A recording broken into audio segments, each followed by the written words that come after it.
This video is reaching you through a slab of steel exactly 19 inches wide. Not roughly 19, exactly. And not just here, in every data center in every country on every continent. The server this video lives on, 19 inches. The switch that routed it to you, 19 inches. The entire internet, every photo, every message, every backup of your life is bolted into frames of one single width. The internet has a shape. I went looking for the person who chose it. I never found them. But what I found instead is stranger, and it starts with a story almost everyone believes that turns out to be built on nothing. Here's what's coming. By the end of this video, you'll know where the 19-inch rack actually came from, and it isn't railroads, whatever the internet tells you. You'll know why the real origin is buried in a century-old telephone document, and you'll watch one of the richest companies on Earth build a better rack, spend years and billions pushing it, and lose. But mostly, this is a story about a specific kind of decision. The kind nobody signs. The kind that outlives its reason, outlives its makers, and quietly becomes the skeleton of the modern world. Because the most permanent decisions in history aren't the ones somebody made. They're the ones nobody remembers making. First, 90 seconds on what a rack actually is, because the boring version hides a quiet miracle. A rack is a steel frame, 2 vertical rails, drilled with holes at fixed intervals. Equipment bolts across them. Height is measured in rack units. 1 U is 1 3/4 inches, and a standard rack holds 42 of them. The width of the equipment panel, always and everywhere, 19 inches. Therefore, something remarkable is true.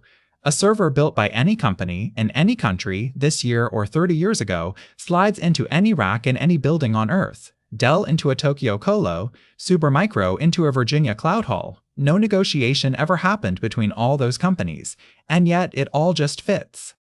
It's not only data centers. Walk to an intersection and look at the silver cabinet controlling the traffic lights. Open it up, 19-inch rack. Recording studios, hospital equipment, stage rigs at concerts, one width running the world.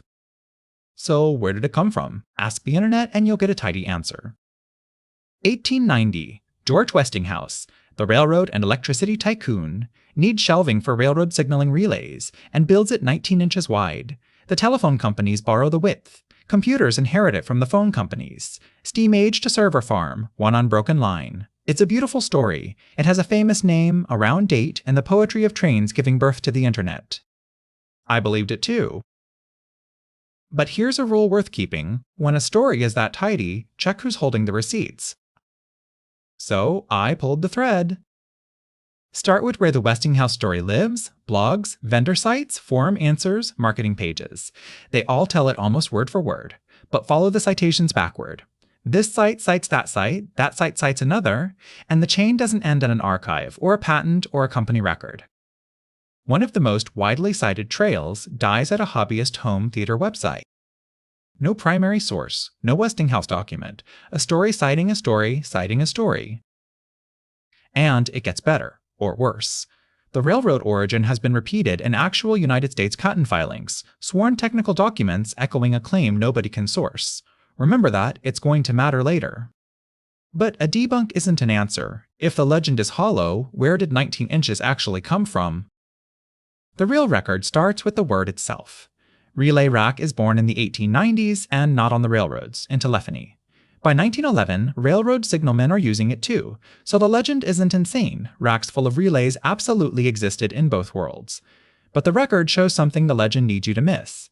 There's little evidence any of those early racks shared dimensions. Everyone was building furniture. Nobody was building the standard. Therefore, the real origin has to be somewhere else. And it is. It's hiding inside a crisis. It's 1914 in an American central office. On a wooden shelf sits a new machine, one of the first vacuum tube repeaters, an amplifier that can push a human voice across a continent.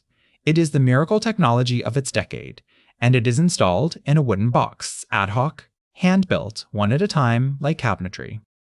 For a few machines, fine, but long-distance calling doesn't grow politely. The toll network explodes. Every new route needs repeaters, every repeater is custom furniture, and the phone company is drowning in its own miracle. Therefore, around 1922, AT&T's engineering department does something unglamorous and enormous, a systematic redesign of the equipment itself. Stop hand building. Make modular panels assembled in factories, interchangeable everywhere. And in the engineering documents, a sentence, dry as dust, that will outlive everyone who wrote it. Panels designed to mount on vertical supports spaced 19 inches between centers, heights in whole multiples of 1 3/4 inches. That's it. That's the moment. 19.5 inches between the supports, a 19-inch panel between them, heights in multiples of 1.75 the rack unit. The U your servers are measured in today. Both of them born in the same forgotten document to solve telephone congestion 7 years before television exists. The internet skeleton was designed before your grandparents were born by people trying to make phone calls louder. What happened next barely counts as history. Compress a half-century into one breath. By 1934, the whole pattern is settled. After the war, the Radio Industry Association writes it all down. That association becomes the EIA. The document becomes EIA 310, revised for decades, still the governing spec today. But notice what the committees were doing. They weren't deciding. The decision was already loose in the world, multiplying in every central office in America. The committees surrendered to it and called it a standard. And then computers arrived. And this is the part everyone assumes wrong. Nobody chose the 19-inch rack for computing. There was no meeting. Early digital equipment moved into telephone buildings, next to telephone gear, built by companies that already tooled 19 inches. The internet didn't pick its shape. It moved into a furnished apartment. So the legend is hollow, and the real origin is the telephone document. Fine. But I still haven't answered the question I actually started with. Why 19? And this is where the story stops being about telephones and becomes something closer to a ghost story. Go into the record looking for the reason. The 1922-era documents specify 19.5 inches between centers and never say why. No justification paragraph, no alternatives considered, no named engineer arguing for it, no memo titled On the Width.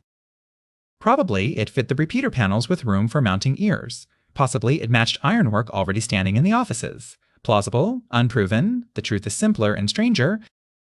The most load-bearing number in computing has no author. Nobody signed it, nobody defended it, which means a century later there is no argument to rebut, no reasoning to revisit and overturn. You can argue with a decision, you can't argue with a default. And now the patent detail pays off. Remember those filings repeating the railroad legend? That's what happens in the vacuum where an author should be. The world invents a founder. A tidy story with Westinghouse's face gets retold until it hardens into citation. Myth becoming infrastructure, exactly like the rack itself. Repeat something long enough and it becomes load-bearing too. So look at the aisle again. Every constraint a modern data center fights: airflow, power density, cable management, how many GPUs fit in a hall. Every one of those battles is negotiated inside a corridor drawn in the age of vacuum tubes for machines that no longer exist, for reasons no one wrote down. You might be thinking, sure, but that's only because nobody with real money ever seriously tried to change it. Someone did. Recently, you've definitely heard of them. 2011, Prineville, Oregon. Facebook is building data centers at a scale the telephone engineers couldn't have dreamed, and at that scale, the old width hurts. Wasted space at the sides of servers, airflow fighting 100-year-old geometry, power distribution contorted around a telephone-era frame. So Facebook does the rational thing, the thing you'd do if you could start from zero. It launches the Open Compute project, invites the whole industry, and designs a new rack from physics up, the Open Rack. 21 inches of equipment width, cleaner power, better cooling. On paper, simply better. And behind it, effectively unlimited money, the world's best infrastructure engineers, and eventually giants like Microsoft joining the project. If the 19-inch rack was ever going to fall, this was the army that would do it. Here's what happened. Inside, a handful of hyperscale fleets, the companies that build their own buildings, buy hardware by the acre, and control everything from the concrete up. The Open Rack won real ground. It's in there today humming. Everywhere else, gravity. Millions of existing buildings, racked and cooled and doored around 19 inches. Colocation floors that rent by the standard rack. Rail kits, lifts, loading docks, spare parts, muscle memory, and a supply chain of thousands of vendors tooled to one width. Every one of them would have to move at once, and no one can afford to move first. 15 years after the rebellion started, walk into almost any data center on Earth, and new equipment, cloud-native, AI era, designed this year, arrives 19 inches wide. The Standard survived the richest, best engineered escape attempt in hardware history, not because it was better. Because it was there first, and there first at scale beats better. There's a name for what you've just watched: path dependence. An early choice attracts investment attracts compatibility attracts more investment, until the cost of changing course exceeds anyone's ability to pay it. The choice stops being a choice and becomes terrain. But the RAC teaches a darker refinement. The decisions that lock hardest aren't the well-argued ones, they're the authorless ones. QWERTY has origin stories to argue about. Railway gauges had commissions and fights, the RAC just accreted. And what accretes without an author cannot be appealed, because there is no one, living or dead, to appeal to. Once you have this lens, you can't put it down. The width of your wall outlet, the layout under your fingers right now, the voltage in your walls, the format of today's date, the silver cabinet at the intersection. All of it frozen arguments, and frozen non-arguments, from worlds that no longer exist, holding up the one that does. The modern world isn't designed, it's inherited. So, this video reached you through a slab of steel exactly 19 inches wide, a width chosen by no one for machines that amplify voices in a world lit by vacuum tubes. The RAC quietly decided how wide the internet is. But it never decided how big the internet could be. That happened in 1981, when a small group of engineers wrote down a single number, 4.3 billion, and assumed it was so large it might as well be infinite.